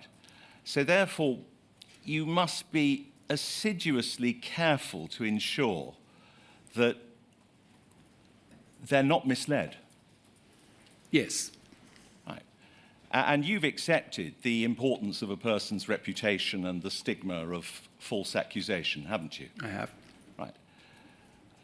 Mr. Needle, and you're familiar, because you're familiar with what he said, he has stated and suggested that the HSS form is designed to deter claims for damages to reputation. What do you say to that? I mean, he's clearly entitled to his view. I think what we have done as a consequence is that we have reconstructed the application form. So now that if you want to apply in the HSS scheme for 75,000 forward, I think it's now reduced to a mere 20 questions, and we've also recut the application form for those who don't want to apply for 75,000 but may have a more complex claim. So I think we've learnt and listened quite extensively to the Select Committee, to this committee, to the commentary that has been run by postmasters and by others. And I would argue that, well, not argue, I would state that we have made changes to the tax position, we've made changes to the complexity, we've reduced the scheme application form, and we've also spoken at length with DBT about an appeals process, because we are very concerned, for exactly the reason that you've just described, that we may find ourselves in a position where people were disadvantaged. We would say, you know, inadvertently, but if they have been, we clearly need to address that, and that is something that I'm alive to. Now, I won't go into the argument about how the form is misleading, because I believe that that would be better for submissions. So I'll move on and ask you to just help me with a document which is POL 001 55397.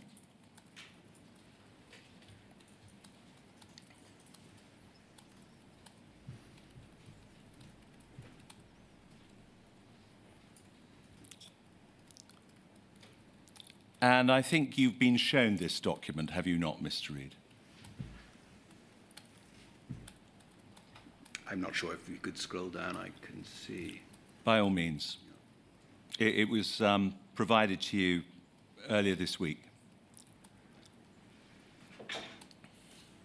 Can we scroll down just so I can see it? Thank you.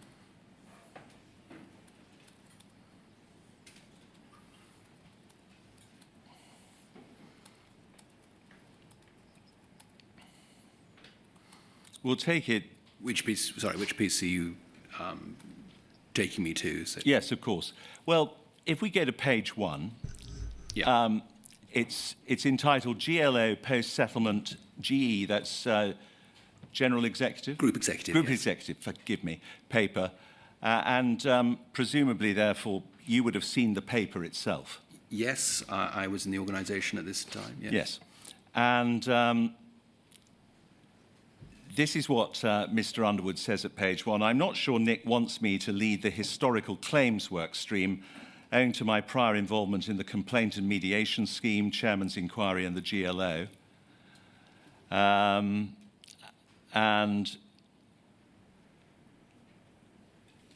it goes to, I'm not sure the work stream leads set out in Appendix 1 are set out in stone yet, and then the words that I have just taken you to have been highlighted. Can you help me? Weren't entry fees mooted at one point before access to the HSS was allowed? Entry fees, sorry. Yes, fees for applicants. So I'm not sure what that means, actually, to be honest. Well, in other words, you've Mr. got Henry to... suggesting that before you could enter the scheme, you had to pay a fee, Oh, really? Okay. as you do in court in some instances, Is for that right? example. That's what he's asking you about. Yes, Mr. Henry? I don't recall that being the case. It may well be, but I don't recall that.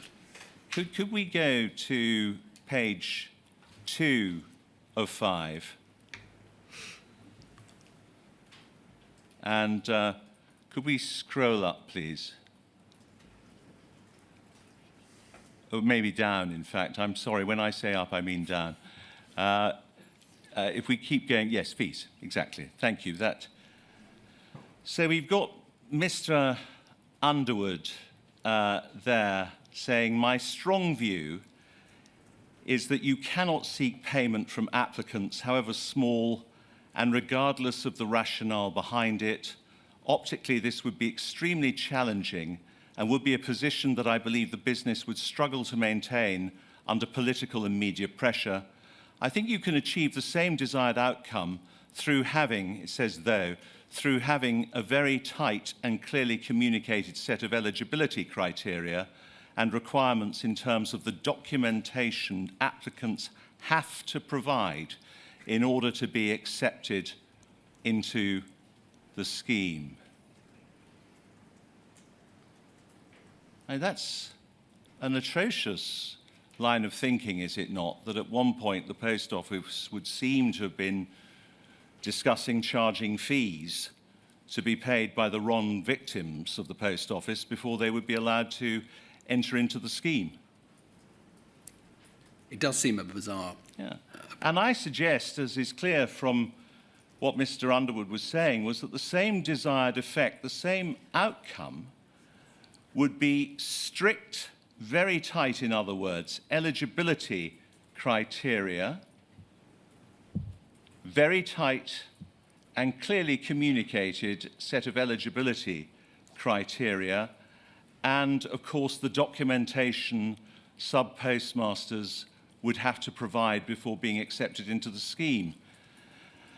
He suggested this would have the same desired outcome, didn't he? It's clear It does look as though that's Yes. what's implied. And I suggest that was to restrict access to the scheme and to deter applicants. Isn't it? Possibly. Yes, it's a more subtle and insidious method of doing it, but it makes it difficult for sub-postmasters to apply, to reduce the post office's disclosure.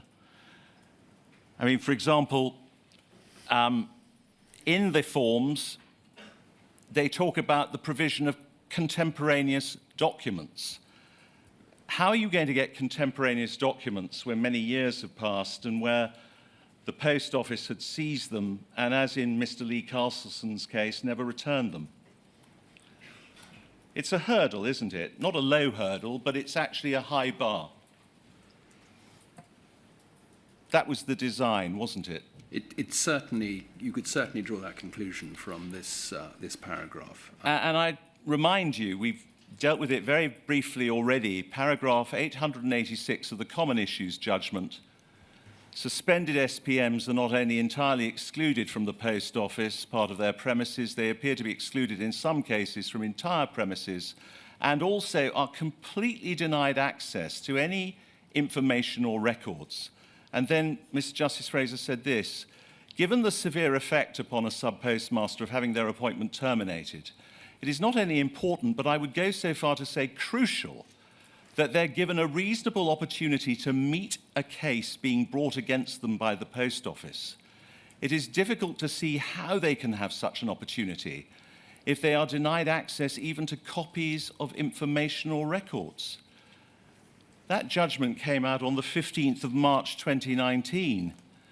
This email is January 2020. By that time, the people in this email, one of whom, of course, was Mr. Williams, Roderick Williams, would all have known the difficulties for sub-postmasters of obtaining contemporaneous documents when these were historic events that had occurred many, many years before and where they had been subjected to such unfairness.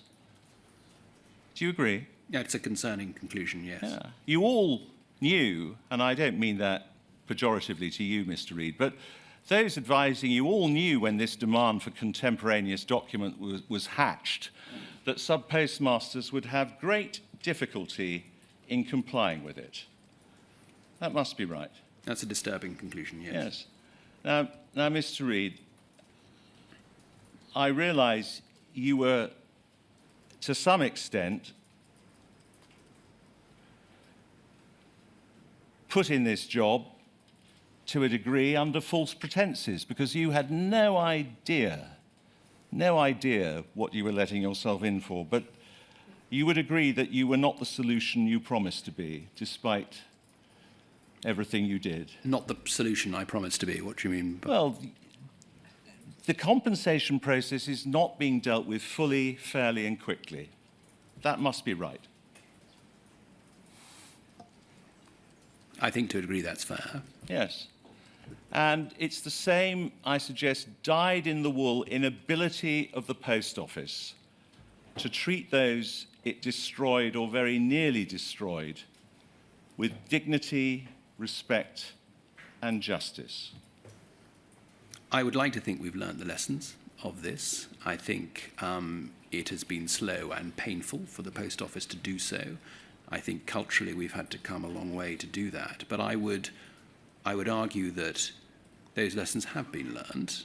I think the changes that we have made, certainly over the last few months, particularly to the schemes, to the approach that we've adopted, to the way that we've engaged with victims, has changed.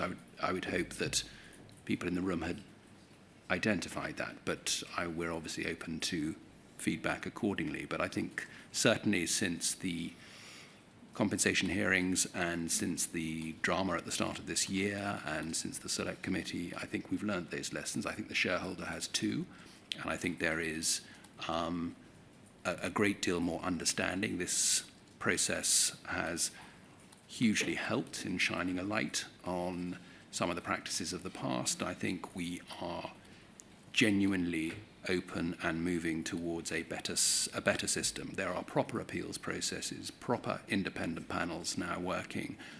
There is a commitment certainly from the shareholder from a funding perspective, and there is a commitment from the Post Office to get this right. I do believe some of the principles are now in place. I do believe that the process is such that things will start to flow. But I would also acknowledge, and I think you've been very generous in pointing it out today, that mistakes have certainly been made, and I would agree with that. Thank you, Mr. Henry. Thank you, sir.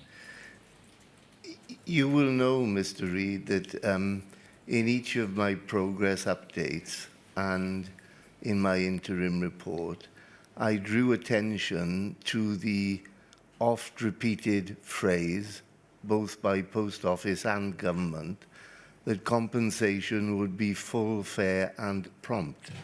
Forget prompt for the moment.